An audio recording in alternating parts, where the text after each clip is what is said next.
All right, well, you may have heard that the test to become an American citizen has changed. Right. Basically, it got a little easier. And so we wanted to pose some of the old questions versus some of the new questions to people who were paying a visit to the biggest symbol of freedom in America, the Statue of Liberty. But we also asked them what questions they'd like to see on the test. Take a look. Where are you from?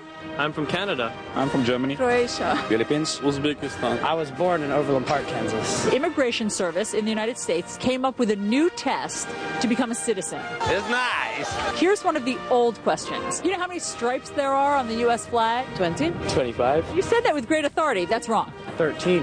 Wow! Nice. Here's the new question. Do you know why there are 13 stripes in the U.S. flag? Because the first 13 original states. What is the name of the Vice President of the United States? The Vice President. I don't even know what that is. It used to be Gore. I don't know if it still is. No, we've had an election since then. Dick Cheney. Who is Dick Cheney? Ko je Dick Cheney, premijer? Which part of that phrase is the problem? No, who is the President of Croatia? I won't ask you about Vice President. Who is the President of Croatia? Stipe Mesić. No. Never heard. Never. Who becomes the president if the president dies? The Vice President.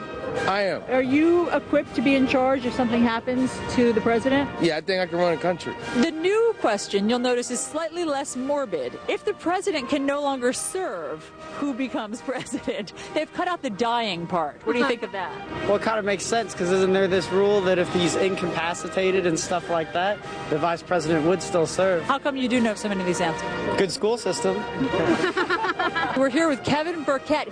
He used to ask some of the questions on the citizenship test. We've found foreigners know more American history than many Americans do. I find that quite true. They do. How do you explain that? Americans probably take it for granted. What question would you ask? Why do you want to become an American? Do you have to like fast food? Why are you coming here? Why is the food so sweet? Hello there. How are you? This is breaking news. The Statue of Liberty is Hispanic. Is there anything that puzzles you about America? Why is there a $350 fine for honking your horn in the city? This is a great moment. I'm so honored. Gosh, I'd like to be like them. Do you have any questions for us? When we are going to be on TV? Okay, wait a second. Not only was the Statue of Liberty Hispanic, Right. I thought she was French. Yeah. She kissed you. She kissed me, but she also is a man. That was very disturbing. The Statue Wait a minute, of the Liberty. Statue of Liberty is a man? Yes, that one that stands outside of the line to get to the Statue of Liberty is actually a Hispanic man. Why is he wearing A dress. essentially? He's collecting money. But in any event, but yes, people No had a surprise there. But people had a lot of people actually had good answers. I mean, And if you notice, the Yes, kid they from did. Kansas, the smartest he American. was. He knew everything. Somehow From I'm not Kansas to that day. surprised. It's true. The kid from Massapequa will be on the radio show with